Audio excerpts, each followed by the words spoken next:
pagdating sa usapin ng ibada, ito ay napakalawak na usapin. Hindi sapat sa isang tao na gumagawa ka ng ibada dahil nagpaparami ka ng fasting. Nag-aayuno ka sa tuwing buwan ng Ramadan. Nagsasala ka ng 5 beses, pero hindi mo kayang iwanan ang mga pinagbabawal ni Allah subhanahu wa ta'ala. Ibig sabihin, isang ibada lamang ang kanyang ginagawa, yung mga kautosan. Yung pangalawang uri ng ibada na supposed to be na dapat niyang layuan, iwanan ang mga haram, ang mga pinagbabawal ni Allah subhanahu wa ta'ala, hindi niya nagagawa. Mga kapatid, sa pananampalatayang Islam, merong isang hadis ng Rasulullah sallallahu alaihi wasallam mula kay Abu Hurairah radhiyallahu anhu. Sabi ng Rasulullah sallallahu alaihi wasallam, "May ya'khudhu anni haula'il kalimati fayamalu bihinna aw yu'allimahunna may ya'malu bihinna." Sabi ng Rasulullah sallallahu alaihi wasallam, sino man sa inyo, sabi ng Rasulullah, ang nais makatanggap ng kalimat. Ibig sabihin, ito ay piece of advice mula kay Propeta Muhammad sallallahu alaihi wasallam at kanyang isa sa buhay at ituturo niya sa ibang tao. Ibig sabihin, nagtatanong ang Rasulullah sallallahu alaihi wasallam sa kanyang mga sahaba kung sino sa inyo ang gustong makatanggap ng payo mula sa akin. A piece of advice na kanyang isa sa buhay ito at ituturo niya sa kanyang kapwa. At nung marinig ni Abu Hurairah, sapagkat in the first place, yung pinagmula ng hadis na ito, yung otoridad ng hadis na ito ay mula kay Abu Hurairah, isang sahabi ng Rasulullah sallallahu alaihi wasallam. Nung marinig ni Abu Hurairah, sabi niya, "Qala qultu ana ya Rasulullah." Sabi niya, "Ya Rasulullah." Ako sabi niya, "Ya Rasulullah." At pagkaraan, "Fa-akhadha biyadihi fa'adda fiha khamsan." At kinuha ng Rasulullah, hinawakan ng Rasulullah sallallahu alaihi wasallam ang kamay ni Abu Hurairah at binilang niya ito ng 5 beses. Ibig sabihin, itong piece of advice ng Rasulullah sallallahu alaihi wasallam, itong mga payo niya ay binubuo ng 5 mga payo mula sa Propeta Muhammad sallallahu alaihi wasallam na dapat din na isa sa buhay ng bawat isa sa atin, mga kapatid sa pananampalatayang Islam. At dito na inisesa ng Rasulullah kay Abu Hurairah kung ano ang kanyang payo na nais iparating sa kanya hanggang sa panahon natin ngayon. Unang-una, sabi ng Rasulullah sallallahu alaihi wasallam, "Ittaqil maharima takun a'badan nas." Unang payo ng Rasulullah sallallahu alaihi wasallam, iwasan mo ang mga ipinagbabawal ni Allah subhanahu wa ta'ala at ikaw ang pinakamadasalin sa mga tao. Masya Allah. Ibig sabihin, layuan mo ang mga haram, ang mga pinagbabawal ng Allah subhanahu wa ta'ala at ikaw ay mapapabilang sa mga tao na pinakamadasalin kay Allah subhanahu wa ta'ala. Ibig sabihin, pinakamapagsamba kay Allah subhanahu wa ta'ala. Sapagkat sa relihiyong Islam, may 2 uri ng ibada na ito ay ginagawa natin sa pamumuhay natin dito sa mundo. Unang-una, yung ibada na sinusunod natin lahat ng mga kautusan sa atin sa relihiyong Islam. Katulad ng pagsasala, pagba-fasting, pagbibigay ng zakat, lahat ng kautusan sa isang mananampalataya, kapag ginawa niya yun ay nakakagawa siya ng isang uri ng pagsamba kay Allah subhanahu wa ta'ala. Pangalawang uri ng ibada ay ang pag-iwan ng isang tao sa mga ipinagbabawal ni Allah subhanahu wa ta'ala. Ibig sabihin, kapag nakaayanan mong iwanan yung mga haram, yung mga pinagbabawal ng Allah subhanahu wa ta'ala, dapat mo din malaman na ikaw ay nakakagawa ng isang ibada kay Allah subhanahu wa ta'ala. Sapagkat yun lang ang kautusan sa isang mananampalataya, maski sa Quran. Sa Quran, inuutosan ka magsala at pinagbabawalan ka sa anumang ipinagbabawal sa isang mananampalataya kay Allah subhanahu wa ta'ala. Kaya sabi ng Rasulullah sallallahu alaihi wasallam, iwanan mo, layuan mo ang mga haram, ang mga pinagbabawal ni Allah subhanahu wa ta'ala at magiging ikaw ang pinakamadasalin sa mga tao. Ikaw ang pinakamapagsamba kay Allah subhanahu wa ta'ala sa mga tao sa pamamagitan ng pag-iwan mo dun sa mga haram, sa mga pinagbabawal ni Allah subhanahu wa ta'ala. Merong isang kasabihan ng isang imam, kung di ako nagkakamali, ito ay kasabihan ni Ibn Rajab, rahimahullahu ta'ala. Ang sabi ni Ibn Rajab, rahimahullahu ta'ala, "Laisatil ibadatu kasratal siyam was salah, wa innamal ibadatul wara'u an maharimillah." Ang sabi ni Ibn Rajab, rahimahullahu ta'ala, sabi niya, hindi lang ang ibada ng isang tao ay sa pamamagitan ng pagpaparami niya ng fasting at pagpaparami niya ng sala. Subalit, sabi niya, ang ibada, sabi niya, ay ang pag-iwan ng isang tao mula sa mga pinagbabawal ni Allah subhanahu wa ta'ala. Ibig sabihin, pagdating sa usapin ng ibada, ito ay napakalawak na usapin. Hindi sapat sa isang tao na gumagawa ka ng ibada dahil nagpaparami ka ng fasting. Nag-ayuno ka sa tuwing buwan ng Ramadan. Nagsasala ka ng 5 beses, pero hindi mo kayang iwanan ang mga pinagbabawal ni Allah subhanahu wa ta'ala. Ibig sabihin, isang ibada lamang ang kanyang ginagawa, yung mga kautosan. Yung pangalawang uri ng ibada na supposed to be na dapat niyang layuan, iwanan ang mga haram, ang mga pinagbabawal ni Allah subhanahu wa ta'ala, hindi niya nagagawa. Hindi nakukumpleto ang kanyang pananampalataya kay Allah subhanahu wa ta'ala. Kasi hindi maari na panay sunod ka lang sa kautosan, magsala ka, mag-fasting ka, pero yung mga pinagbabawal sa iyo ng Allah subhanahu wa ta'ala bilang isang Muslim, ay hindi mo kayang iwanan. Hindi mo nakukumpleto, kapatid, ang iyong ibada pagsamba kay Allah subhanahu wa ta'ala. Kaya sabi ni Ibn Rajab, hindi lang nakabatay sa dami ng fasting, sa tagal ng fasting, sa dami ng sala ng isang tao upang matawag na meron siyang ibada pagsamba kay Allah subhanahu wa ta'ala. Subalit, ang ibada, kabilang sa kahulugan ng ibada ay ang paglayo, pag-iwan ng isang tao sa mga pinagbabawal ni Allah subhanahu wa ta'ala. Wallahi mga kapatid, mas nalulugdan ni Allah subhanahu wa ta'ala ang isang taong lumalayo sa mga pinagbabawal ni Allah subhanahu wa ta'ala kumpara sa isang tao na nagpaparami siya ng mga voluntaryong pagdarasal. So sabihin natin na nagdagdag ka ng 100 rakaat ng iyong pagdarasal kay Allah subhanahu wa ta'ala at hindi mo rin kayang iwanan ang mga pinagbabawal ni Allah subhanahu wa ta'ala, mas nalulugdan ni Allah subhanahu wa ta'ala yung tao na lumalayo sa haram kumpara doon sa tao na yun na nagpaparami nga siya ng pagsasala, pagsamba kay Allah subhanahu wa ta'ala, pero sa kabila ng lahat, hindi pa rin niya kayang iwanan ang mga ipinagbabawal ni Allah subhanahu wa ta'ala. Yan ang unang payo ng Rasulullah sallallahu alaihi wasallam. Kung gusto mo maging abid, pinakamadasalin, pinakamapagsamba kay Allah subhanahu wa ta'ala, marapat sa iyo, sabi ng Rasulullah sallallahu alaihi wasallam, na lumayo ka sa mga haram, sa mga pinagbabawal ni Allah subhanahu wa ta'ala. Pangalawa, sabi ng Rasulullah sallallahu alaihi wasallam, warda bima kasamallahu lak takun agnan nas.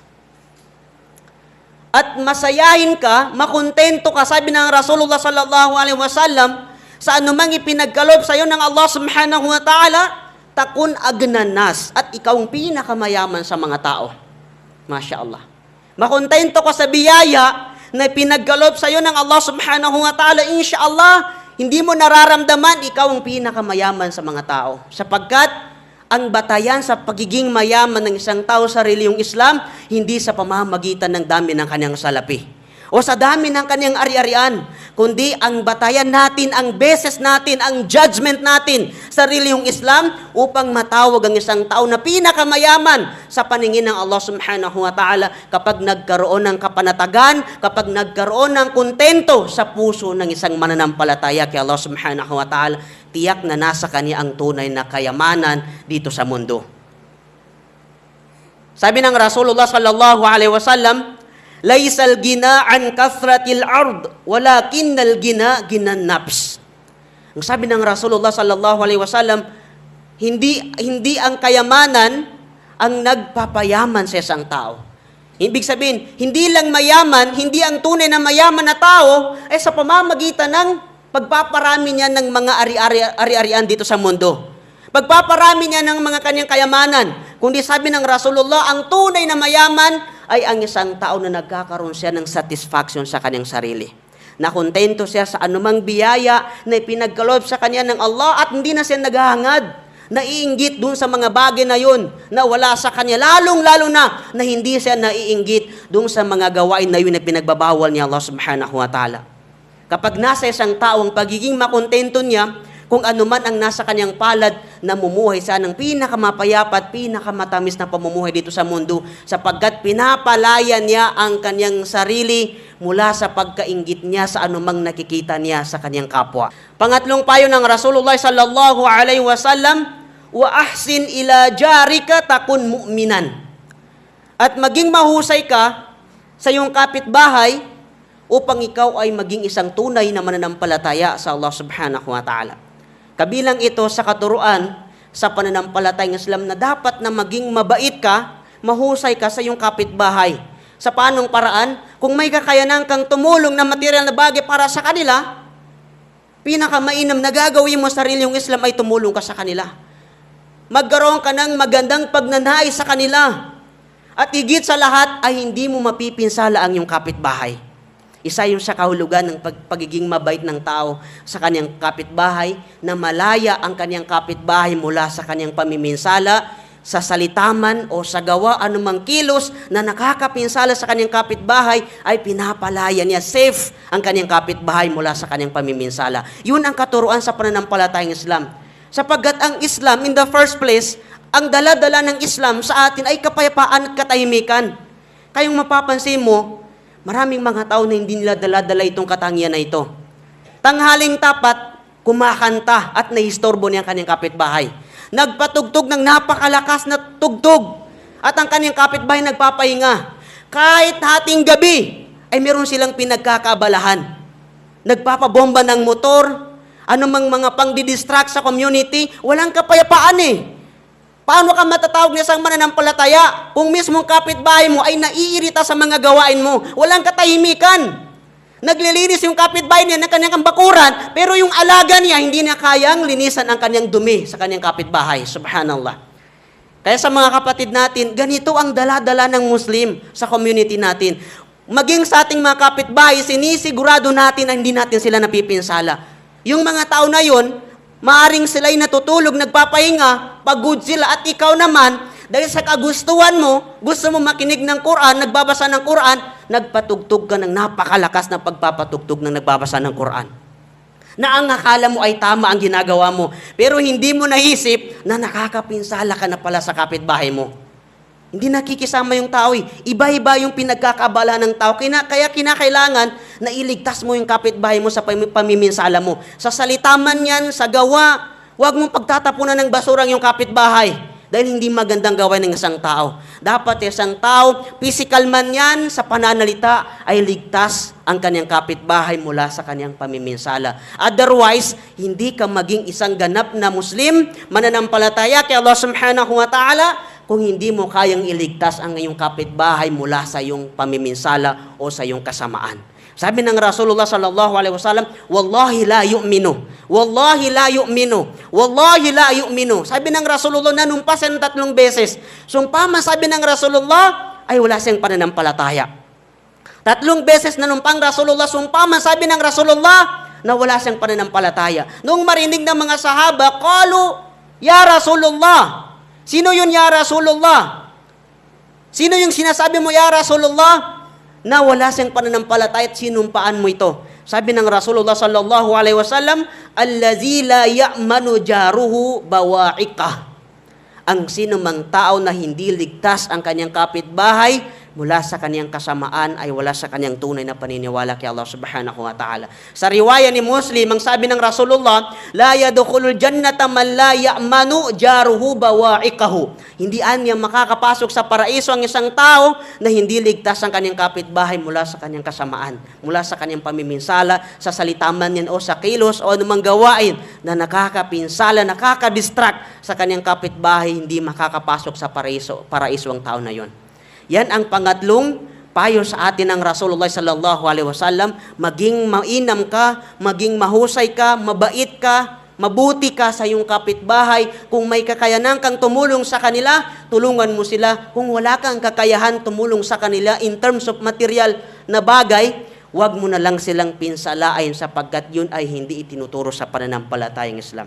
Pang-apat na turo ng Rasulullah sallallahu alaihi wasallam o payo ng Rasulullah sallallahu alaihi wasallam, ang sabi niya, wa ahibba linnasi ma yuhibbu li nafsik takun musliman. At mahalin mo, hangarin mo mula sa mga tao ang anumang hinahangad mo sa iyong sarili. At magiging isa kang tunay na Muslim, mananampalataya kay Allah subhanahu wa ta'ala.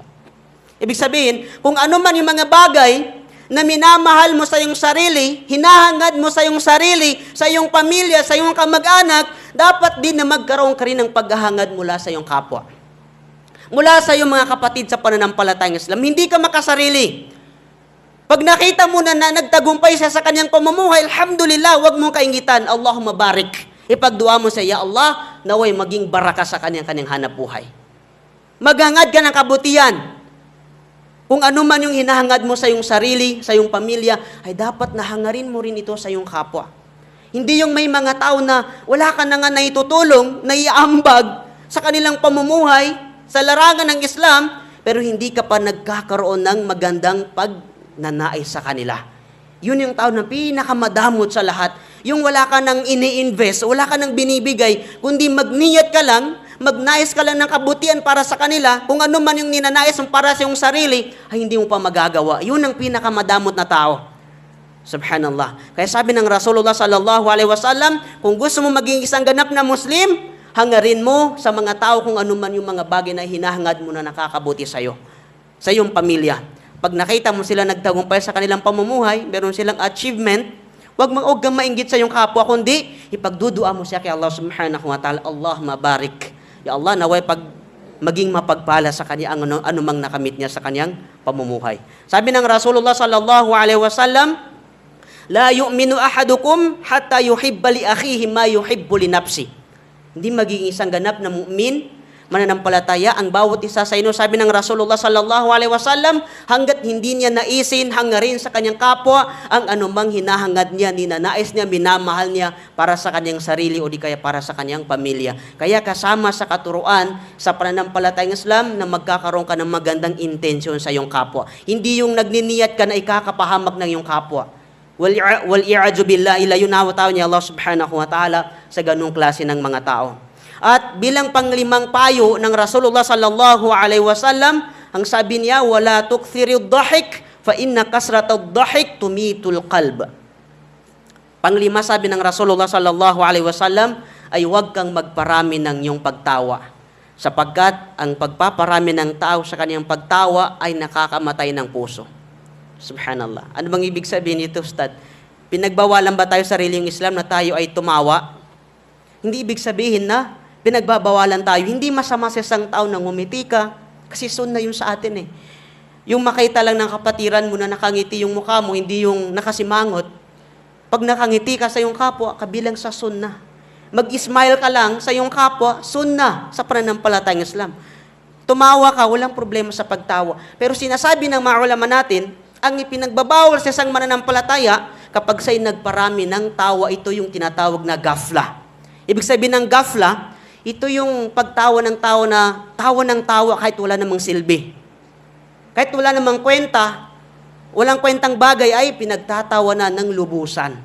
At magiging dahilan ito na mamamatay ang kanyang puso. Nakakalimot siya kay Allah subhanahu wa ta'ala. Dahil sa sobrang kasiyahan, sobrang pagtawa ay tumitigas ang kanyang puso, humahantong sa pagkamatay ng kanyang puso, humihina ang kanyang pag-aalala sa Allah subhanahu wa ta'ala, nabawasan ang kanyang iman dahil ang kanyang kasiyahan ay doon sa bagay na yun na walang kwenta, hindi makakapag-benefit sa kanyang pananampalataya, lalo na sa pananampalataya ng kanyang kausap. So hindi pinagbabawal ang pagngiti at pagtawa ng isang mananampalataya, pero ang pinagbabawal ay ang isang tao na magmalabis siya sa kanyang gawain.